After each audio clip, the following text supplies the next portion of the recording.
Well, it's just over 24 hours until a bunch of B-list athletes from a bunch of B-list countries kick off the Commonwealth Games at a mainly B-list Gold Coast. What you need is a podcast of an equivalent shonkiness. You've come to the right place. This is the Variety Hour. I'm Sergio Paradise, and here he is, our very own intern Pete. It's Titus O'Reilly. Tell you, you're a big Commonwealth Games fan. I can't wait. I really came through your enthusiasm. It is a... Well, the good thing is it's the... not only is it the opening ceremony tomorrow, but they're also predicting about 8 inches of rain. And when it rains on the Gold Coast, it really rains. Luckily, they don't get a crowd there, so no one will be there. Is it really... See, it genuinely only occurred to me, really solidified in my mind, I think, what's today? We're recording this on a Tuesday after the long weekend, Easter long weekend. So I think it was Sunday night. Something on social media combined, and it just occurred to me that it actually kicks off this week. It is actually on. Happening now. It's been so... The apathy towards it is... I know once it kicks off, everyone get a bit interested, but there's just so much sport these days that you kind of go, oh, yeah. Well, when your Twitter feed is filled up with pictures of Mark Beretta carrying the torch, geez, they're trying to beat this one up. And there you got Peter Beattie swanning around. He's not trying to ruin the NRL. He's trying to get the Commonwealth Games up. We should kick off by thanking our supporters. People had about 3 or 4 drawn last week. So without our supporters, we really couldn't do this show regularly. Correct. So we thank them very much. I've been doing my... shows at the Imperials, part of the Comedy Festival. And how's it been going? I hear very well. Yeah, no, it has been good. It's been, to be fair, this is the closest I'll get to seeing it, but... There's been 5 nights I've done. I'm doing a 6th tonight. Right. So what's today? Tuesday. So again, what's the day? I've lost track of everything. Tuesday. So tonight's sold out. So, yeah, most of them been sold out, which has been good. Well, that's good. Cause I mean, I know in all seriousness, Melbourne Comedy Festival, sellouts, your big, your international names or your Dave Hughes or your Will Andersons and these type of guys sell out. But it's pretty uncommon for... I think I'm in a smaller room, luckily. You're not doing the Athenaeum main theatre? Well, doing 21 nights is sort of weird. You get up and down depending on what night it is. Yeah. So if it's a Sunday night or a Monday night, it can be a bit quieter and stuff. But overall, it's kind of interesting. What has been interesting is occasionally I can tell there's someone who's wandered in who's not maybe a tourist. Comedy, let's go see comedy guy. Yeah, and then I'm doing Rodney Eade jokes, which are a bit specific. So it's not, I know it's not for everyone, but no, but it's been good. The audience has been a lot of fun, and I think I've got about, what have I got, another 15 ago, yeah. So it's hard work. I'll be good. I'll be good by the last one. By the last year, you're just hitting your stride, and then I'm up to Sydney to do it. So that should be good. But it meant one of the bits. Meant a few of the games I've had shows on in the middle, and I had a show on Saturday night during Melbourne Brisbane. So I watched the first quarter. Yes. Then went and did the show. And then saw the 4th quarter. Right. So I missed the 3rd. So I almost felt like paying the audience for getting me out of having watched that. Because I watched the replay the next day. It was a typical Melbourne performance where 1 quarter goes missing and it was most of the 3rd. Oh, terrible. It was 4 days of footy. It was great, the 4 days of footy. Last week's podcast, I sort of admitted I hardly saw any of the round 1 footy. This week... Which is just what people want to hear when you're about to give your views. He knows what he's talking about. What is he, Sam Newman? This week, I watched just about every game. Every game live. And, started getting a bit dull by the end of it, I got to say. But I was... It came home strong the round. It started a bit... The Geelong Hawthorn game, just, as Melbourne supporters, everyone's been talking us up this year. Especially the Melbourne Footy Club, which scares me no end. But then when you see Geelong v Hawthorn, you think, gee, there's still a fair way to go between the clubs that want to reach the top and the ones that have been up the top for a long time. Yeah. And, geez, it was good footy yesterday. It was amazing. I must admit, I was a bit taken aback to see that Razor Ray actually had his umpire's number 18 on his boots. Are you serious? I'm serious. He had specifically made boots. I don't know whether it was Puma or Nike, whoever did it. But they put number 18 on the back just so everyone knew that was Razor Ray's boots. Imagine if your kid wanted those. You'd have to get another kid. I wonder if I don't think you can buy them. I think give me a pair of those Razor Ray white ones. It's amazing how Razor Ray and Joel Selwood just have that telepathic connection. Yeah. That, Razor's already rewarding the free kick before Joel tells him which one to give him. Yeah, before he's even dropped the knees. Razor was, I thought, Hawthorn, Geelong fans will point out, they've both hardly done by whatever, but no one attracts the opprobrium quite like Razor. No. He just has to insert himself into things. He just loves it so much. And look, to be fair, you've got to, I always think, well, good on him. He knows he's more than willing to acknowledge that he is part of the entertainment. But he's not. But nobody else. That's what I like about him. Nobody else acknowledges that, but he does. He thinks the AFL's just there for him. He thinks people go there to watch him umpire, He just doesn't understand. We should mention up front the Adelaide-Richmond game. Adelaide, this round completely did this thing that happens every year, which is... How'd your tips go? I think I got 3 or 4 this week. Oh, it was pretty bad. But it did that thing again, which always happens where round one we get all like, you kind of kid yourself that this... You even knowing... You know that it's not going to be this way, but you still do it anyway, which is the form of round one is going to hold for the year. Yeah, that there. For the next 22 weeks, this is what they're all going to be like. Yeah, if you did badly in that first week, you're going to be disappointing. And then round two just recorrects a lot of that. So there were a few teams that went from sort of heroes to zeros and the other way as well. Richmond weren't that terrible. Yeah, they weren't terrible, but... Their intensity wasn't up where it was last time. And Adelaide did exactly what they couldn't do in the grand final, which was kick goals. Yeah, they had a forward line. Yeah, Jenkins and Tex Walker were fantastic. And Rance was way off. Like, Jenkins made Rance up second rate. Jenkins fixed up Rance in that first half, something shocking. So it was Dusty Martin, I've got to say. Your back-to-back's looking pretty good at this point. Yeah, if he keeps playing like that. Jeez, he was good. He's just... Richmond he's just got the game by the scruff of the neck at the minute, Dusty Martin. Yeah. And he's not likely...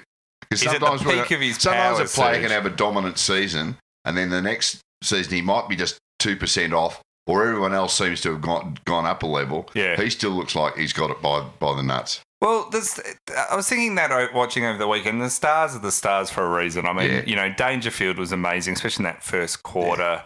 That Selwood keeps doing amazing things. Gary Ablett, There's a reason they're all... Yeah. And Tom Mitchell's like a one-man midfield. Yeah. Like, there's a reason you get there, and consistency's the key, isn't it, for any of those top players? And Buddy Franklin blokes like this, I mean, you're right. There is a reason the superstars are the superstars. Yeah. And they show it nearly every week. But I thought Adelaide showed a lot. They were really impressive. Yeah. But, it's that thing of they're going to be impressive at Adelaide Oval. Well, they are. And I don't like Adelaide much.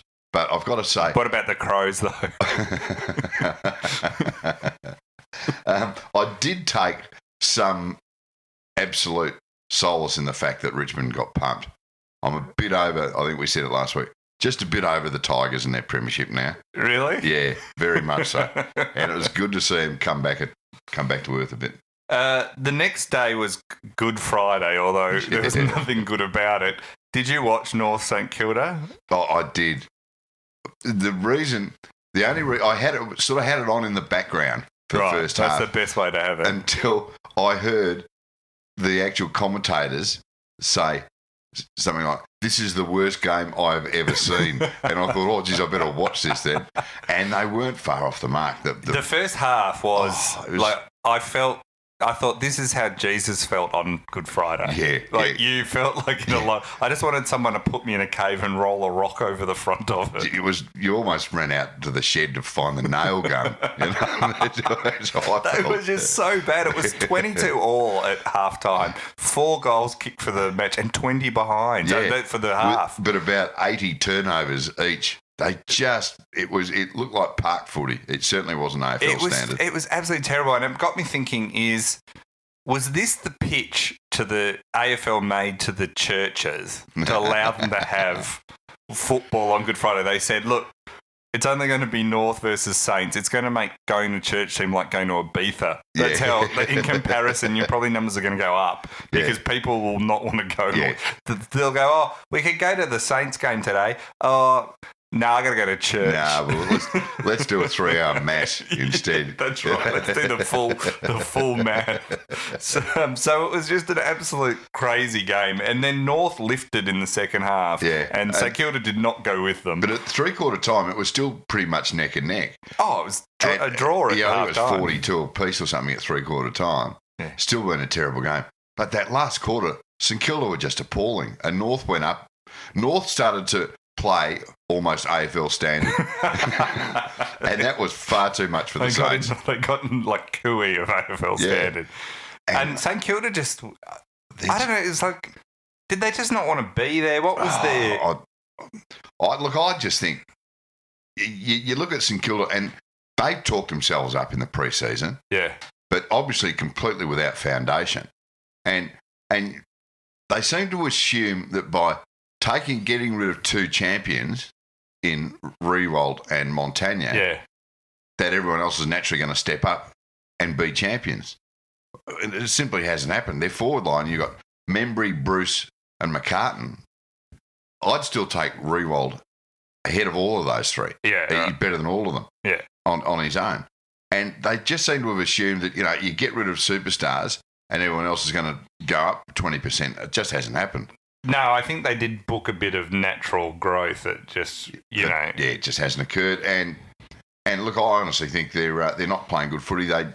Few of them just looked like they couldn't really be bothered. And that's not a good sign for Alan Richardson either, I reckon. No, looking like your players can't be bothered. It's not a good reflection on the coach. It was just appalling. And North, to be fair, I mean, considering they'd almost drowned on the Cup of Cairns the week before, they did well to get over the top there. Everyone, at least they're not St Kilda bad. That's one bit of comfort. Well, there you go. I mean, and they got Melbourne next week, so they're going to be 2-1. Yeah, probably. It's already, it's effectively and then Melbourne's got Hawthorn the week after.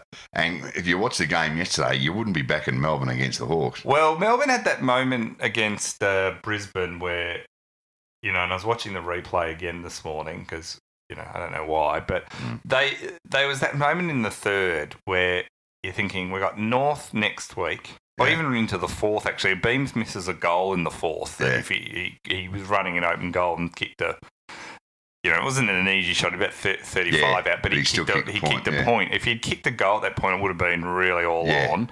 And you suddenly go, well, you just lost to Geelong, you lose this, and then who knows with North, and then you got Hawthorn. You go from that. But that's what happens in footy. No, I mean, it's not just Melbourne, all these teams. It's such a fine line between being. I mean, Geelong could have lost last week easily, exactly. and could have lost, and they lost this week, so they could be 0-2 right also, now. we've just put the boots into St Kilda, whereas they beat Brisbane last week, and while it wasn't overly convincing, still a win's a win, and they were a lot better than they were just on Good Friday. You just hope, if you're a Saints supporter, that was a one-off. There was just something. I don't know who they've got this week, but geez, they'd want to improve. They'd want to come good this week. Saints. Terrible. The other game that was kind of amazing to watch, Carlton sort of reverted to type. Everyone acted like after round one they'd pretty much won the premiership or something, and turns out they didn't even win that game. But they were much improved in that first round, but they were terrible. Not having a ruckman was... Their disposal and... But Cruiser being out affected them. Yeah, of course it did. Because who's the ruckman for Gold Coast? Witts? Yeah. Big Witts, the old former Collingwood player. He absolutely tore Carlton to shreds in the middle there. Yeah, but Carlton's disposal and just their game style just looked like they'd gone backwards. It's amazing to me, more than any other sport, I reckon, that I watch, how, and maybe this is about pressure or just how hard the skills are to execute. You watch sort of Premier League, and even though the skills are different, you rarely see just the complete breakdown of even being able to handball and things like the equivalent of. Yeah. AFL seems to sometimes a team will just mentally get in this set where they just can't execute basic skills, and you're like, this is their full-time job. Yeah, but then in younger and more inexperienced teams, they seem to drop the ball literally. And I'm about to say, under a bit of pressure, those skills just disappear. They melt. Yeah, they melt. You know, they go from what is normal, just a training drill. Yeah, they just can't even execute. Yeah. And that's how Carlton were. But the Gold Coast, some good signs for the Gold Coast. Well, they're tackling for the first time in their entire existence. How's GWS and Gold Coast 1 and 2 on the ladder at the minute? AFL did their high five this morning. I did hear, just talking about this game, I did hear Mark Robinson from the Herald Sun, he described Tom Lynch as, quote, the Black Franklin. What? Yeah. He called him the Black Franklin. Oh, was that the river in Dashiell? I mean, Tom Lynch is shaping up to be a terrific player. Well, he always was. I mean, he had he's playing in a terrible side. He's a gun. He had 6 till half time against Carlton. Yeah. Although Carlton's defence, I mean, God, they're all over the shop. And then he made Liam Jones look like Liam Jones again. Yeah. But he took about 4 marks unopposed within 20 metres of goal. Yeah. I mean, that just shouldn't happen. Even Lynch said after the game that wasn't his best game he's ever played. No. Which is kind of damning on the Blues. Like, that wasn't that hard. He could have kicked 11 or 12 without much effort. GWS Collingwood, did you see the start of that quarter? It was like brutal. I mean, Broomhead's injury was that was hideous. So people didn't see. He tried to soccer a ball through. Yeah, but when you watch the replay, kicked the goalpost. When you watch the replay, you wonder why he even tried to kick it. You know? Yeah, it looked like it was overly ambitious. It was almost too late. He should have just let it go through. But you can't fault him for. Someone on Facebook said it was like when someone used to shoot themselves in the trenches just to get out. Yeah. Suggesting that's what Collingwood was like. It was an absolute typical Collingwood performance. And then Tom Scully, of course, rolled his ankle under a tackle, but he's fractured it. Yeah, I mean, he'll miss most of the season. Broomhead will be, I mean, I hope I'm completely wrong here, but he will struggle to come back from that. Probably. Oh, it took the real gloss off the whole game, to be honest. When you see, as much as we love to get stuck into a variety of people on this show, it's you don't want to see that. Anybody seriously hurt, you know. Well, there's some people. I'll give you the list after we get off air. Yeah, I mean, it is always perversely satisfying to watch the video over and over and over again. Oh, I can't watch them, but they replayed it like it was. Like, at least it wasn't the ones where the arm, the leg, the limb actually turns the wrong way or something. I can't see that. The Collingwood they do this all the time. So they were terrible in round 1. Everyone wrote them off, including myself, as like the worst team that's ever played the game. They almost always do this. Then when they're predicted to get wiped out, they either win or they go put in a mighty close. They put in enough effort to basically. They were pretty good. I've got to say. But I always think this is the problem of Collingwood is that I don't think ever under Buckley, for all the criticism of Buckley, I don't think ever the players have given up or been lazy. I think they are actually quite hardworking. I think they just don't have the players and all the skills. Yeah. And probably the game plan to execute. Like, that's their problem. Like, the GWS played in some passages, they were just horrendous. Yeah, like they weren't their normal selves. They were not good. Do you know they're only their second win ever on the MCG? Is that right? In their history. Second win on the MCG? Yeah. Okay. So, that's where I think they were given an advantage this week, GWS, by Collingwood running out to Metallica. Did you hear that? Yeah. Nothing else matters. Of all the songs. It's rare, too, that... Yeah, I know. It did feel a bit late. Not exactly... Of all even Metallica's songs, but like of all songs out there, it's not the biggest fire-up song, is it? It's not at all. It's not the Venga Bus. And it doesn't even build. So many of those heavy metal songs that start off quiet and slow, they build to some big, horrendous, noisy crescendo, and that's the bit. That Metallica album, called the Black Album. I don't think it's actually titled, but because it had a black cover, it was called. It's not exactly a fire-up album, even though it's heavy metal. It's quite, it's quite an emotionally dark. But I suppose that's where Magpie supporters are at the moment. Maybe soon they'll just be playing Leonard Cohen to run out to match the mood. Or a bit of Hallelujah from from the Buckley boy. I think they'll play that once the game's over. Yeah. So that was interesting, them running it. So Collingwood, GWS didn't do... I mean, it's so early in the season, you can't really judge it, but they're not... Having watched them, they don't necessarily scare me like this is the obvious team you have to beat. Yeah. It's like, especially on the G, They can be a bit hot and cold on the G, but I still reckon when they're on song and they start moving the ball like a training drill, they're faster than any other team. Incredibly hard to stop. The thing about it is, if they get stopped at the stop, if at the stoppage you compete and don't let them get the ball out, so that if they get the ball out quickly, they'll just be away. Yeah. But I don't know if they've yet figured out if against a team that really cracks in. Yeah. I don't think they've quite figured out how to actually. I tell you who I do like watching from Gittos is Shield. Oh yeah. You got a head like a transformer, Shield. He just gets the ball and he doesn't make too many mistakes and he's hard to get hands on. Well, Melbourne defeated Brisbane and that was which we talked about. But, geez, they fell asleep. They were 7 goals in front and the next thing you know, as you say, Beams has got a shot to level the scores. Well, they got level in the fourth, there was a few shots it just shouldn't Brisbane happen, should have got the momentum. They should have put them to bed and won by 15 goals if they're half as good as they think they are. Yeah. And obviously, they got their bogey team, North, this week, who'd go in fairly confidently. It's at the G, which is one thing that... Who are they going to play on Ben Brown? I worry if they're going to put Oscar McDonald on Ben Brown. He could just get crucified by Ben Brown. Yeah. It's, who knows? You just... At some point... I mean, but then they said that that's the first win the D's have had at the Gabba since 2010. So you kind of realise that... we're annoyed by it, but this is something that our team hasn't been able to do for a very long time. Been able to beat Brisbane in Brisbane. It's just Brisbane have not exactly been setting the world on fire since the last 2010. 10 years, no. The other one was Freo Essendon. I didn't overreact too much to this because Essendon, they were over in Perth. They don't do well in Perth. No.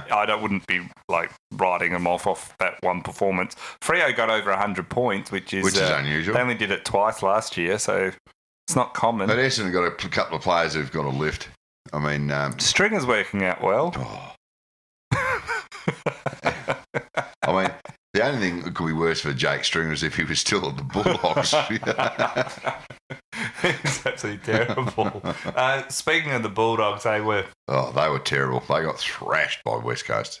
They never looked like it, the Bulldogs, at any point. They just did not look like they were What's going on there? I don't know how... I mean, everyone has their two bobs worth in their opinions on this. Yeah. But Luke Beveridge, I mean... The Messiah, 2 years ago. Yeah. Sure, they fell off the boat a bit last year, but you sort of expect them to. But they really look like there's something wrong there. Now, they keep saying there's nothing wrong. We're just playing badly. Yeah.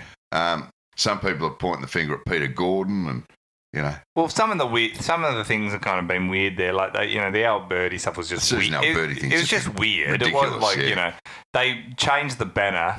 Danny, who's a friend of the show, but I read the banner. I know that's not going to have an impact on the footy, right? But it just seems like there's just weird decisions being made. They played Eastern Wood up front a lot, and I was just like, why are they doing that? Like, that makes no sense. There's just a bunch of things, and then it just didn't look like a club that's happy. No, that's what I'm saying. You can't put your finger on what's going wrong there, but it just looks like there is something wrong. And a lot of those other things, it seems like they're very defensive at the moment. Yeah. They're just really shoving down and not, and they just, at halftime, the AFLW team premiership winning Bulldogs team did a lap. And I'm told by a couple of Bulldogs fans I was talking to the other night after one of the shows, they said the whole crowd was yelling out, "Can you play the second half?" And a fair call. It is, because in the AFLW, one of the things I do really like about the AFLW, and anyone bagging the AFLW for being boring or poorly skilled just had to watch this game or the Good Friday game, which was worse than it. Yeah. But at least with the AFLW, every time they look like they really want to be there. Oh, which some of the footy players over the weekend... I agree with that. Even some of the more ordinary AFLW games, you could never fault the effort and the intensity or the effort of the girls involved. But some of the games on the weekend, every one of them play like they still can't believe that they're actually being allowed to play footy. Yeah, and I reckon that's one of the pluses of the whole massive plus, competition. because there was teams this week that you just went, look, if you don't want to play this game, Port Sydney was a cracking match, and we needed it after the rest of the West Coast looked good, I should just say. But I think they didn't have Kennedy, so it was but at some point, I'm not saying they're bad, because I think they're actually quite a good side this year, but at one point when your opponent's just kicking the ball to you directly all the time, you just have to be half decent to then rebound and score, which is what they did the whole game. And they'll make the finals again this year purely because they do play well in Perth. They win most of their games in Perth, and that's all they need to do. Port Sydney, we needed a good game, and this was a good game. Sydney were uncharacteristically a bit loose with some of their disposals and their marking, but overall we're okay and hard at it. But Port surprised everyone, I think, by being equally very tough. Ollie Wines is just... I've been a huge Ollie Wines. I reckon he's underrated. He is a and I know people would say, well, people know he's good, but I still think he's actually underrated. I agree, especially in Melbourne. If you ask any AFL fan in Melbourne to name your top 10, not at best, but even if you say, name your top 10 toughest midfielders, not many would even think of Ollie Wines. No, but he's just a gun. He was just killing Sydney. Like, he really made the big difference, and it was terrific. And I thought Port looked really good.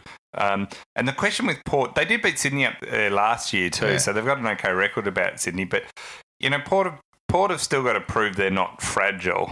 Yeah. Now, the new recruits might help with their depth and all that sort of stuff, but that's the thing, isn't it? People kind of think they're a bit fragile, so...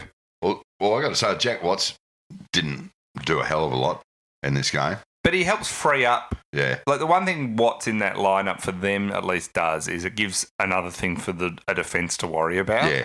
Yeah, you're still going to put a good, tall defender on Watts. Yeah. Or he could cut you up. So, that sort of freed them up a little bit, the wing guards, etc. of the world, to sort of actually have a bit of even if you forget the players they've added this year, you look at Port Adelaide best 22 on paper.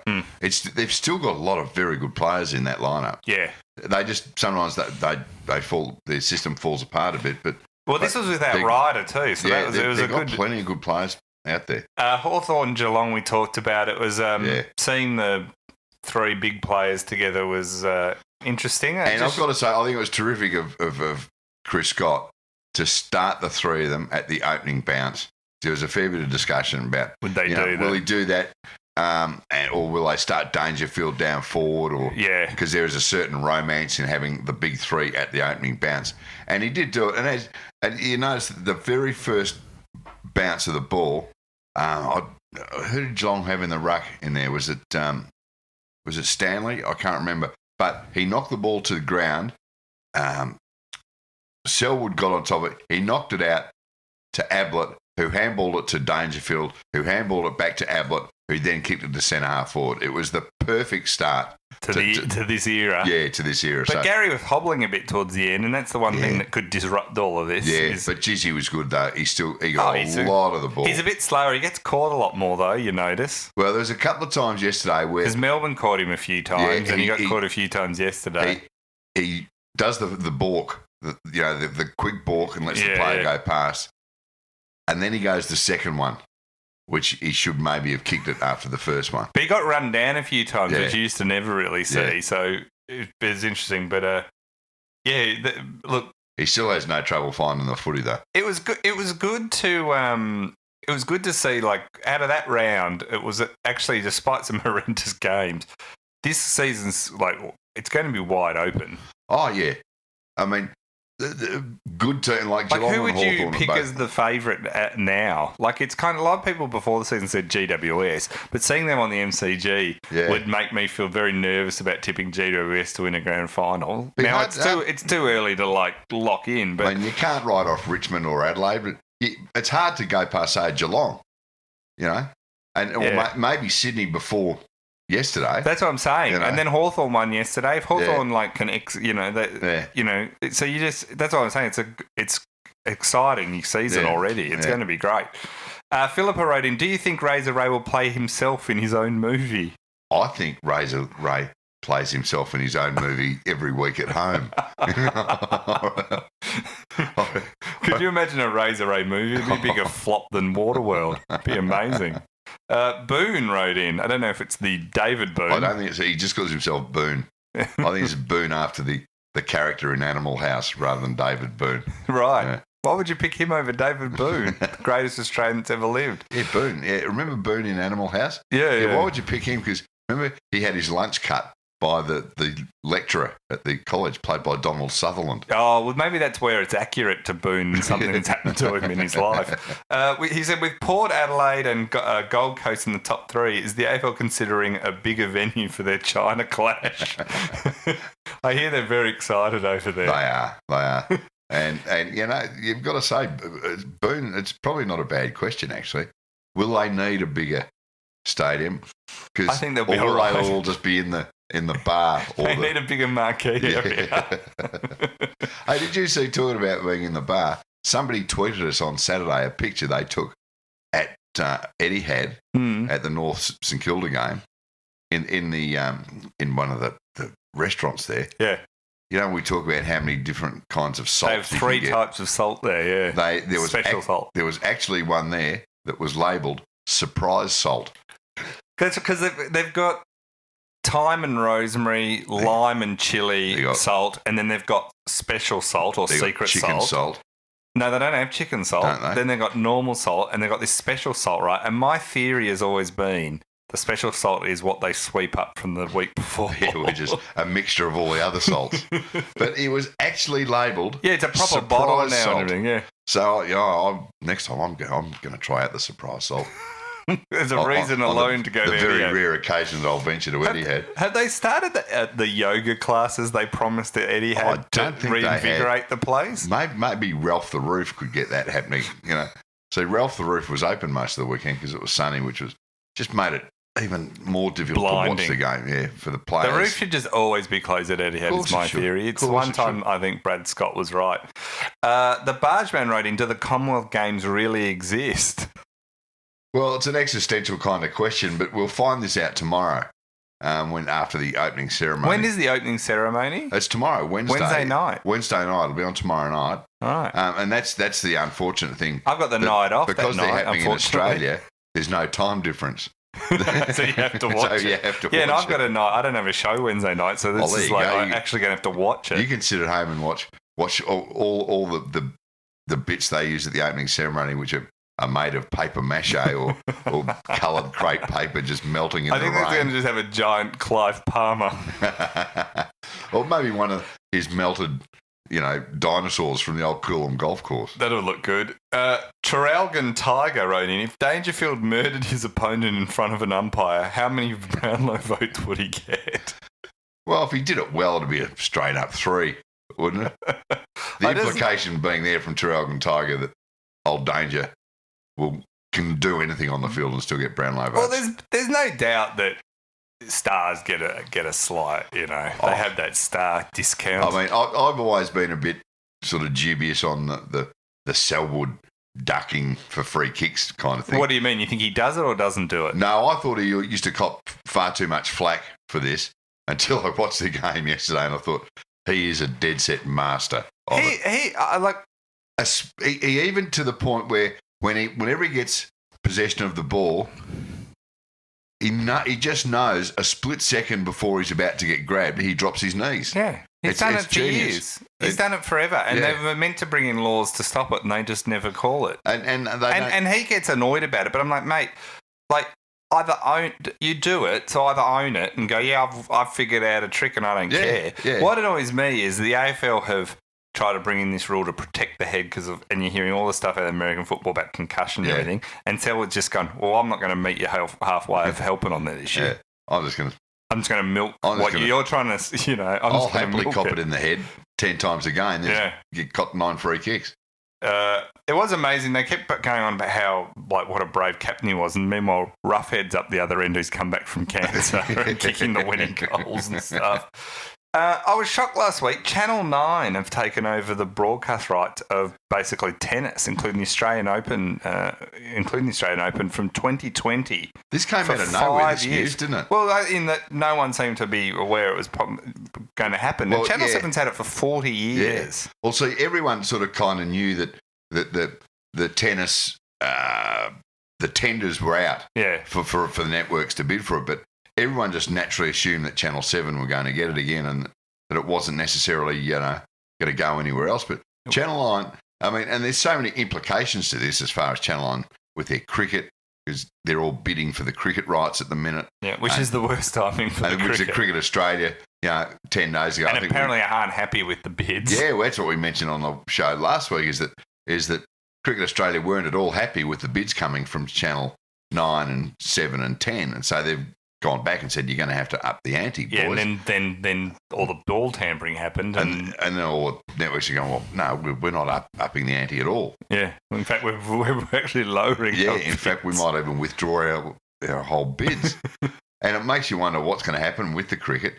But the interesting thing is, if they do lose the cricket, Channel 9, what happens to their dozens and dozens of commentators?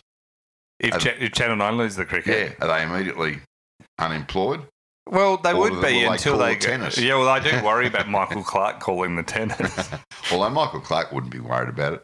He'd be very confident. He'd put his hand up. If asked by the right people, he'd be quite happy to do it. It's I'm worried about Channel 9 getting the tennis. But well, actually, the commentary is going to bother me, but depending on what they get. But Channel 7, it's fair to say that the fact that it's been with them for 40 years, it showed this year. It showed. Like, remember when they missed not a whole match, but a whole game? Yeah. Because they'd gone to I think other courts and stuff, and we're all watching a match, and they just missed the whole match, the whole game. And it was at a crucial point. It wasn't like the second game of the first set. So when you're missing whole games of what everyone's watching, they just look lazy, 7, and look. And to be fair, they've Channel 9 have really cranked it up with much money. I mean, $60 million a year. 60 mil, and I rang. Was that a year or the whole 5 years? No, it's 60 million a year. Yeah, you're right. Yeah, it's a $300 million deal. And I was talking to somebody at Channel 7 over the weekend. I rang them about this, and I said, 60 mil. Will Channel 9 be able to make any money out of the 60 mil? Because I reckon Channel 7 have only been paying about 30. Right. And he reckons there's no way known the way the media landscape is at the moment, and it ain't going to get any better for the free-to-airs over the next 5 years. Yeah. That they can make any money. He said Channel 7 at 30 mil a year were barely making any profit on it, but they used to write it off by saying, but the promotional value in, for the after the tennis shows, My Kitchen Rules, after the tennis, and that's where they made their money. It works out as being, it pays for itself in that way. But he was dubious as to whether 9 can get that much value out of it. Do you think they 9 thought, well, the cricket's just really not doing it, and they might suspect they're not going to get it, and they just went, we'd prefer to have the 2 weeks. I mean, if they got both, would the cricket have to adjust to not have a test during the Australian Open? Well, I suspect Channel... Oh, they could, because you put it on the other channel. I mean, that's the thing now. They're not one channel. But with Channel 9, even though they're paying big dollars for the tennis, the thing is, they don't have to produce a massive... Well, it's not a big it's just 2 TV weeks production for it, because it's produced by an international company, or most of the television feed, they just put in their own commentators and what have you. Right. So that's not a big expense, whereas compared to the cricket, where they have to send their entire production team all around the country every few days, it does cost them a bomb. So I reckon Channel 9 might be just... not necessarily pulling out of the cricket, but they're really hoping that the whole cricket coverage will be completely split between them, 10, maybe Channel 7 and Foxtel, because at the moment all the big cricket is on free-to-air on Channel 9 so and 10. If 9 says, well, we'll have the Ashes and we'll have maybe India tour or something, like the big ones, and then the New Zealand and everything like that, we couldn't give it rats. That can go on 10 or it can go on... That can go on 7 and 10 will go, we want the big bash. Yeah. And we're prepared to pay a lot more for it than we have the last 2 years. I reckon that's the way it's going to go. I'd be very surprised if Channel 9 go hard for the cricket now they've got the tennis. It's very upsetting to think, though, that the mega wall and the tennis are done. Yeah, Channel 7, surely it could be used in My Kitchen Rules or something. Well, that's why they get the cricket. But again, but on the other hand, I mean, the tennis doesn't start until, well into January, which means the big test matches, the Boxing Day and the Sydney test matches, no matter who they're playing against, are done. Are still done. They could still do that. You can't make it. It's just going to be very... It means the BBL is... the BBL could work if Cricket Australia are happy to not have all the BBL games on free to air, which they've talked about having some. They talk about having more games next season. Well, they have more games, but then they have some of them on. So if it clashes with tennis, they'll have it on the Foxtel, which is not that great for people who don't have Foxtel. Hard to know how this is all going to pan out, actually. Be weird. Because the ball tampering thing is just, as we've said before, it's thrown a complete spanner in the works as far as the cricket rights are concerned. Yeah. Mitch Wallenhofer wrote in, what Channel 9 talents, put talents in quotation marks, do we want to see cover the tennis? Who do you reckon? Well, Scotty Cam, I hope, is the main one. Carl? Maybe the Stefanovic brothers. The Stefanovics 24/7. They can just do the doubles. Bring back Fatty Vorton. That's right. He needs a role. Oh, Daryl Summers can sing the national anthem before the final. You got to think about it. Like, Eddie would be wanting a big slice. Oh, Eddie all over it. Eddie would be a good host for the whole thing. There's no question about that. But that's what he'd want. He's been loyal to Nine for a long time, and he'd say, this is my time. I'll do the Bruce McAvaney role. Yeah, no question. He won't call matches, but he'll be the host of the telecast. Yeah, and you get people like so sort of Jim Courier and stuff can easily transfer over because they're just on contract. He'll just play for night. Hamish McLaughlin's lost out because he was sort of getting into he Bruce had a big role at the tennis. But he was very much becoming the Bruce replacement as Bruce winds down. Yeah. And so losing the Open, which is something he did a big part. I mean, he's had the Olympics but he'll have all of those. But and don't forget he'll be playing a big part in the Commonwealth Games for the next 2 weeks. Well, he must be amped. That will come. Yeah. But that was the thing. He's sort of out of the people at 7. He'd be annoyed that they didn't retain these because that was such a tennis is such an iconic thing because it just is such a thing of summer and it goes for such a short period, but it's intense. Somebody sent me a message over the weekend saying, "Is this the end for Roger Rashid?" We can only hope. We can only hope. Well, you think someone like him probably it was actually came from Roger Rashid.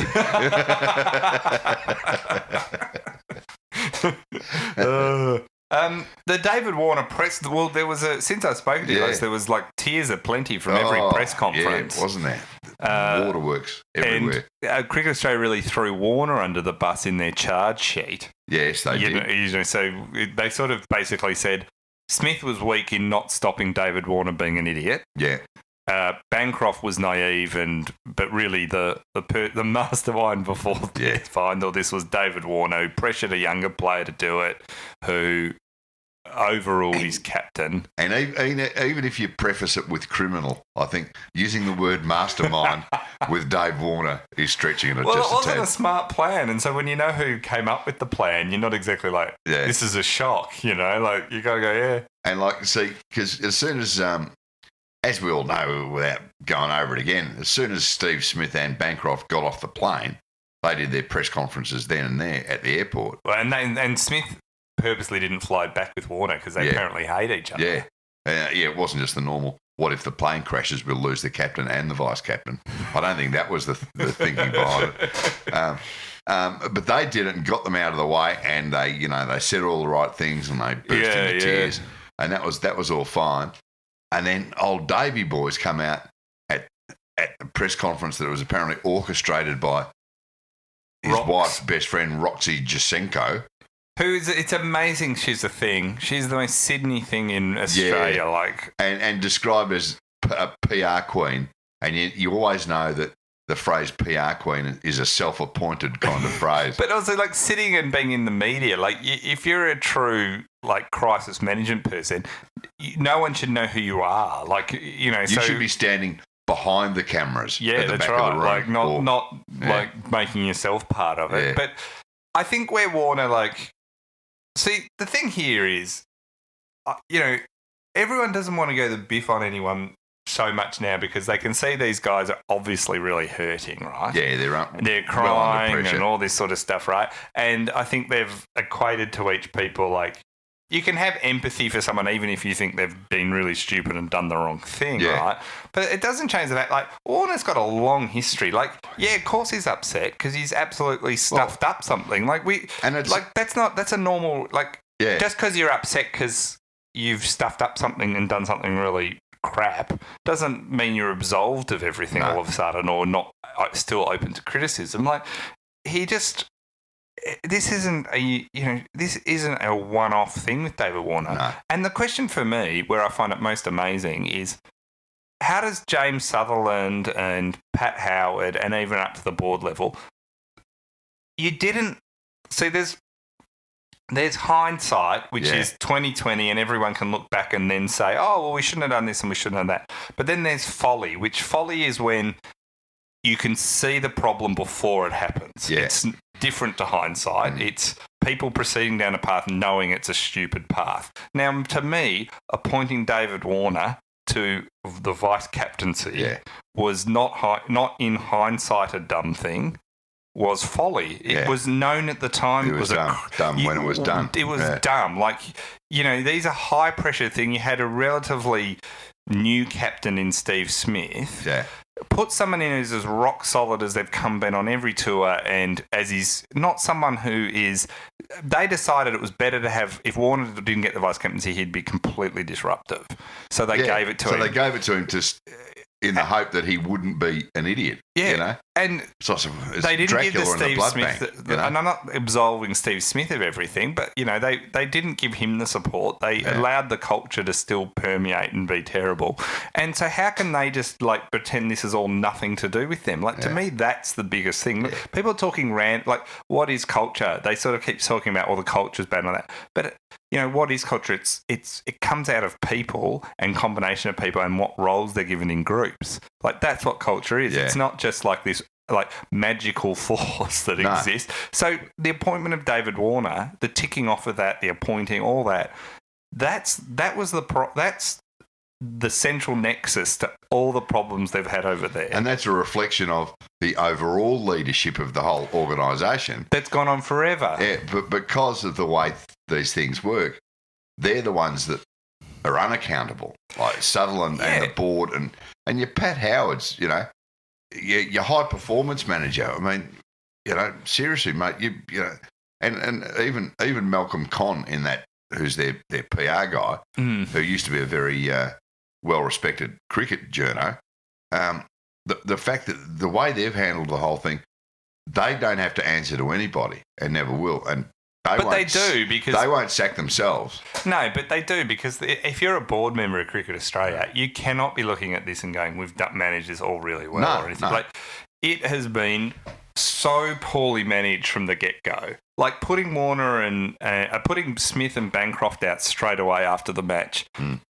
And they lied in it about it not being sandpaper, and they were just who signed off on that? Crazy. Yeah. The David Warner one where he wouldn't answer any of the questions. It was like, it was just bizarre. And the fact that Cricket Australia keep trying to pretend that they've done this really thorough investigation and it's done, there's about 20 questions that they have not answered. No, and they won't unless. See, my theory is that Warner's obviously now hanging out. Whether or not they appeal against their punishments, which ostensibly for Warner and Smith, it's like a $5 million fine for each of them. That's how it works out. Whether or not they appeal against the severity of that, and who knows? Well, I think they will. I think they will. How that pans out, who knows? But I reckon Warner, by the refusing to answer any of those questions at his press conference, he was obviously being advised to do that by someone. Well, he's advised if he Roxy Jasenko, because he wants to tell the full story to someone, and you're going to have to need one of those giant checkbooks that they have at telethons if you want him to talk.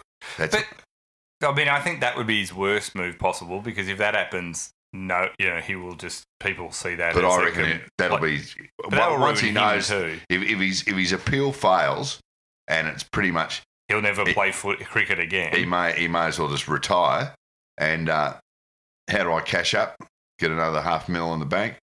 Yeah. Maybe not that much, but there'd be plenty of media organisations who are paying big bucks to tell the whole sordid story, which again could bring down.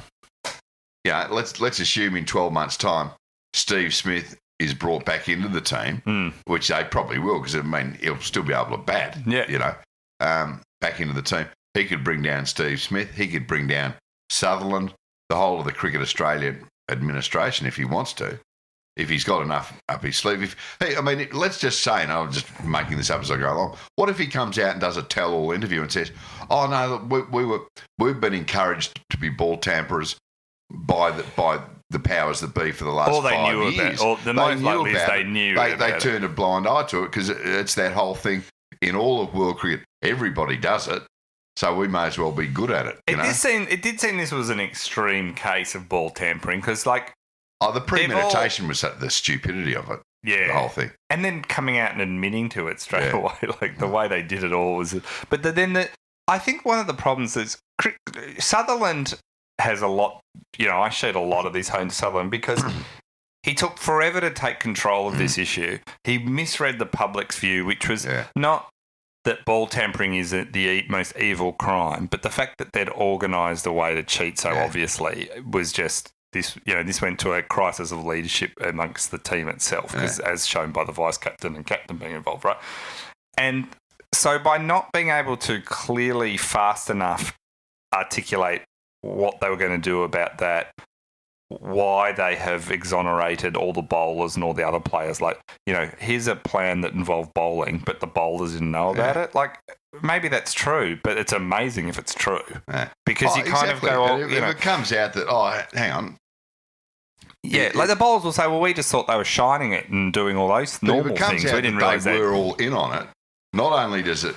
But they took too long to react. Then he took too long to fly over there. And then when he got there, to not sack Lehman, but then have Lehman quit 24 hours. The whole thing... He seems tone deaf on all of these things. And then he let the anger get to the point amongst the public where he almost was forced into he was almost to compensate for the lack of management and answers early on. He had to compensate by these incredibly long bans in some ways for what many people see as a...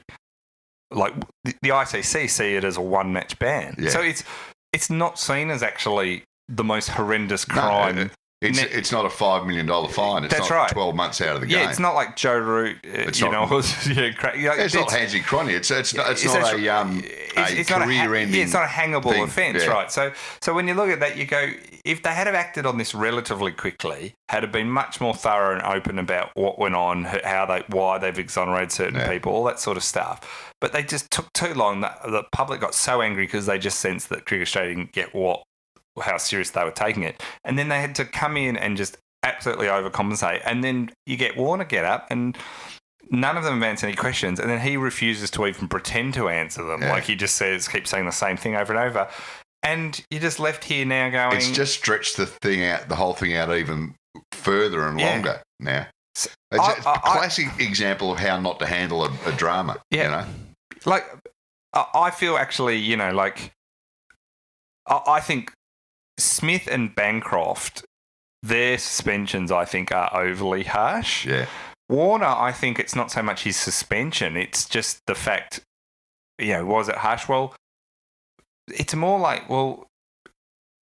rather than whether they suspend him or whatever, it's just, would you want that person back? If this was a workplace, would you want that person who's done all of this back in the organisation in any capacity in the future anyway, whether it's a ban or not? It doesn't, even if he's still a terrific batsman, you just go at some point, it's too corrosive to have in the locker room. If you believe some of the reports, most of the players in the side don't want him back anyway. That's right. They're over it. So even that 12-month ban on him was kind of like, well, it's not really a 12-month ban. It's really just he's done. Yeah, he's done and dusted. Yeah. They're never going to pick him again. Yeah. So there's just all these things, but it goes back all to me, all the talk and everything, that we do and everyone else does. To me, the key moment is letting David Warner be the vice captain. Yeah. Like letting him be in a position of leadership. In years to come, I think you're right. That'll be regarded as the worst decision of the whole. That's where scenario. if you have to trace it back to something, letting his excesses continue and it's not a surprise. So, I'm still shaken. Anthony Dooley wrote in, should I, like David and Candace Warner, use Roxy Jasenko as a PR rep when I come home too late for a night out? I think if I avoid my girlfriend's questions and just repeatedly say sorry for my part in the night out, I should get away with it. Yeah, good luck with that, Anthony. Yeah, people love non-answers. It's not the first time, I imagine, in David Warner's life that he hasn't had answers to a lot of questions. Relton Roberts wrote in, was Jack Watts a star all along but was being held back by the negativity of Melbourne fans? Again, it's probably a reasonable statement. I don't know. Some people would say he was part of the problem. Yeah. He's going to, if Port continue playing like that, he's going to have a good year. True. We'll see. We got some more. C Tips wrote in, I know it was Easter, but why did Carlton crucify themselves on Saturday? I think we went with that question because it was an obvious one. Somebody had to bring in crucifixion into what Carlton did to themselves. Emily Seabom, part of the Commonwealth Games, you mentioned today she's struggling with the Commonwealth Games pool. Yeah. She does backstroke. She's a backstroker. So what's her problem? Her problem is she can't swim straight in the pool. She drunk. Well, possibly. Mate, she's back on the still knocks. But no, she was explaining, and to be fair, even Emily realised that this was a pretty lame thing to say. A funny thing, yeah. She said she does all her training in an indoor pool. Right. And she follows the line on the roof. Yeah, right. When she's which anyone who's backstroke, ever done backstroke which makes knows. perfect sense. Yeah. She said, now we're in an outdoor pool and I'm just gazing up at blue sky or the clouds. She keeps drifting across into the other lanes, which you got to admit is probably going to slow you down just enough to maybe kick you out of medal contention. But she also did say that in her training in the new Commonwealth Games pool, a lot of the backstrokers from all the other countries are in the same boat because they all train in indoor pools as well, which means the backstroke, the women's backstroke, that could be the one to watch. It's going to be full contact. It's going to be like... It's a battle royal. It'll be like water polo. That's a good tip. I'm going to watch that now. Yeah, absolutely. 52-year-old Andrew McKinnon, who's a former heavy metal guitarist from Sydney. Yes. He's just been competing in the UK Royal Easter Jousting Tournament. Yeah. So, he's gone over there and he said... It's for the first time ever, an Australian team has been invited to compete in this Royal Jousting Tournament. So this is where we could get some of our national pride back. Well... If Macca really delivers for us. Well, Macca actually said he wanted to, for Australia, he said, in the jousting, bring home the jousting equivalent of the Ashes, he said. How often do you hear of someone who's a heavy metal guitarist / jouster? It's such a common... It's a pretty unique niche he's found himself, I think. It's like model / actress. It's right up there. So what's he got? He's gone over there and he said... It's been on for the last few days. Is it on TV? Not, or probably is over there. I haven't been able to find it anywhere. Right. And I don't know how he's been going because, surprisingly enough, the jousting results aren't in the Herald Sun every Monday. But I did like... Not even in the brief section? No, I did like his description of jousting. He said he described it as, quote, where two grown men put on suits of armour, sit on a horse, stand at the end of a long run, and then throw money at each other. He said it cost him a fortune. He said he doesn't like it when people refer to his jousting as a hobby. He said, I spend a lot more on jousting than I would if it was just a hobby. he said, well-fitting suit of armour, it's really expensive apparently. Really? Yeah, and I mean, a horse isn't cheap. A horse cheap. Your actual what do they call it, jousting pole, the lance, what do they call it? Yeah, lance. Yeah. Actually, you've got to have them. Jousting sticks. Specially made, that you've got to have the proper full stainless steel helmet because one of those jousting lances... Take your eye out? Yeah, go through, take your head clean off your shoulders. So it's an doesn't expensive seem like sport. a safe sport either, jousting. No. And so good luck to Mac. I don't know how he's gone, but I'll try and track it down. By next week, we'll let you know exactly how he did go. He said, I wish I'd taken up darts. He was a lot cheaper and a lot safer. I think he's right. David Berkelman's wrote in, should there be a special name when your AFL team, his is Collingwood, NRL, his is Storm, and Super Rugby, which is the Brumbies for him, all lose in the same weekend? It's so common. It's just your basic trifecta, isn't it? It's just your basic weekend. Yeah, exactly. It is depressing when all, now it used to be when growing up. Do you remember when growing up, yeah, people only stuck to one sport? It was, if you said, I like rugby as well, people and AFL, people would stare at you like you don't follow both. It was like being a Catholic Protestant. Like it just didn't make. That's how people used to say. Oh, and footy and soccer, you can't like both. You remember you'd speak to someone and you'd say. They'd say, oh, I love my AFL, mate. And you go, yeah, good. And then you'd say, how do you like, do you follow in the Premier League? And they go, oh, I hate that sport, mate. It's the worst. Yeah. And now you find much more people will go, I love my AFL. I vote for this team. I vote for this team in the Premier League. This is my NBA team. Like it's NFL a much more, teams, NBA, which I like because you need a portfolio of teams. So if I just had Melbourne, my life would be awful. How sad would that be? But you do have those years where every team of yours is just rubbish. It's just no good. Well, that's like in the NFL. I've always been a New York Jets fan. Yeah, and it's fitting. They're just like Melbourne. Every year, they promise you. Yeah, they're terrible. And then they're terrible. They're just no good. We could call it Hayning after Jared Hayne. Jared Hayne. Being not very good at a range of sports. I think you've nailed that. There's your term.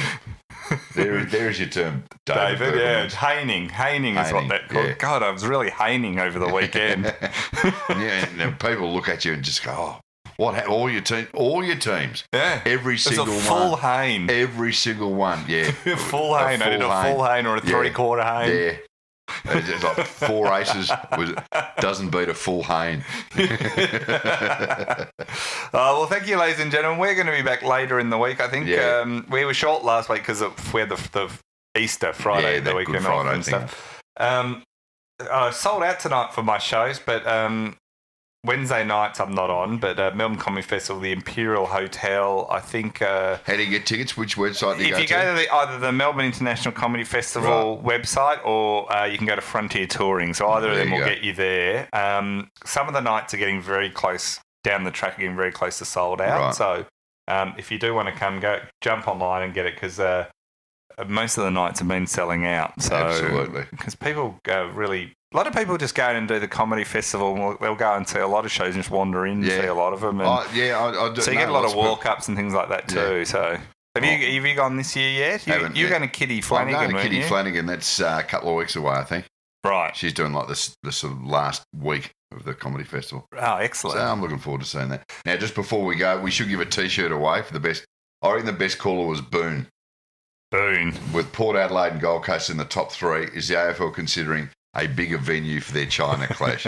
There's a T-shirt coming your way, Boone, so well done for that. Thanks, Boone. And I've got a whole bunch of T-shirts to send out for previous winners, so they are coming. I do get them out in the end. Yeah, eventually. Yeah, you'll get them eventually. And we'll see you later in the week.